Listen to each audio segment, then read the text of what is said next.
Le fédéralisme est un système de gouvernance dans lequel le pouvoir est partagé entre une autorité centrale et diverses unités constitutives, comme des États ou des provinces. Le fédéralisme permet à ces unités de maintenir certains niveaux d'autonomie tout en fonctionnant dans un cadre national unifié. Cet équilibre des pouvoirs vise à garantir une gouvernance à la fois efficace et adaptée aux divers besoins de la population d'un pays. Les origines du fédéralisme remontent à la fin du XVIIIe siècle, notamment avec la formation de la Constitution des États-Unis en 1787. Le fédéralisme fonctionne selon plusieurs principes fondamentaux, notamment la division des pouvoirs, les freins et contrepoids et la souveraineté partagée. Ces principes garantissent collectivement une répartition efficace de l'autorité entre les différents niveaux de gouvernement. Un principe clé est la division des pouvoirs, qui attribue des responsabilités spécifiques à différents niveaux de gouvernement. Par exemple, aux États-Unis, le gouvernement fédéral gère des questions telles que la défense, la monnaie et le commerce entre les États. Les gouvernements des différents États gèrent l'éducation, les soins de santé et l'application de la loi. Cette séparation garantit une gouvernance adaptée aux besoins nationaux et locaux. Le principe des freins et contrepoids permet aux différents niveaux de gouvernement de se contrôler et de limiter mutuellement leur pouvoir. Cela empêche toute entité de devenir trop dominante.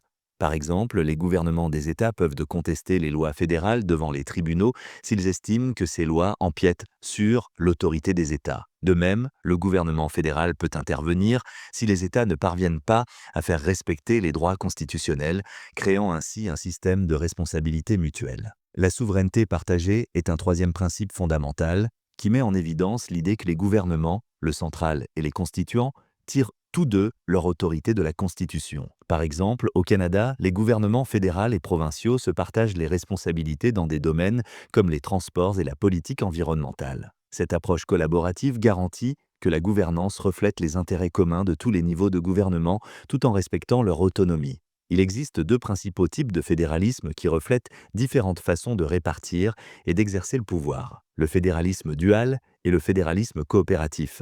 Le fédéralisme dual met l'accent sur une distinction claire entre les pouvoirs et les responsabilités des gouvernements nationaux et étatiques. Chaque niveau fonctionne de manière indépendante dans sa propre sphère, comme pendant les premières années des États-Unis. À cette époque, les États géraient les affaires internes tandis que le gouvernement fédéral se concentrait sur la défense nationale et la politique étrangère, un peu comme en Suisse. Le second type de fédéralisme est le fédéralisme coopératif.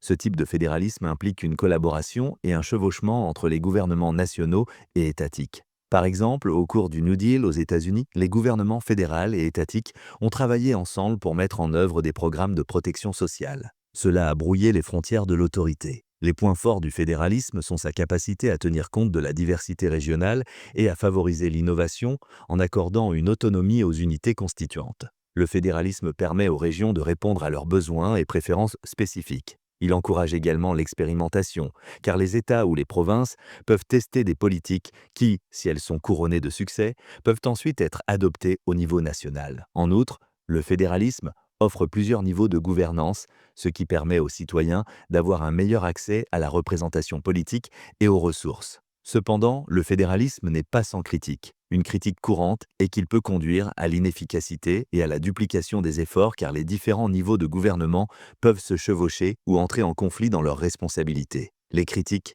affirment également que le fédéralisme peut exacerber les inégalités car les régions les plus riches peuvent disposer de plus de ressources pour mettre en œuvre des politiques efficaces que les régions les plus pauvres. Le fédéralisme peut aussi compliquer la prise de décision en cas de crise nationale, car les désaccords entre les niveaux de gouvernement peuvent entraver des réponses rapides et coordonnées. Les alternatives au fédéralisme sont les systèmes unitaires et les systèmes confédéraux. Dans un système unitaire, le pouvoir est centralisé dans un seul gouvernement national qui peut déléguer l'autorité à des unités locales mais conserve le contrôle ultime. Cette approche est souvent observée dans des pays comme la France et le Japon. En revanche, un système confédéral donne la priorité à l'indépendance des unités constituantes, l'autorité centrale ayant un pouvoir limité, comme l'illustre l'Union européenne. Ces alternatives offrent différents cadres pour organiser la gouvernance et répartir l'autorité.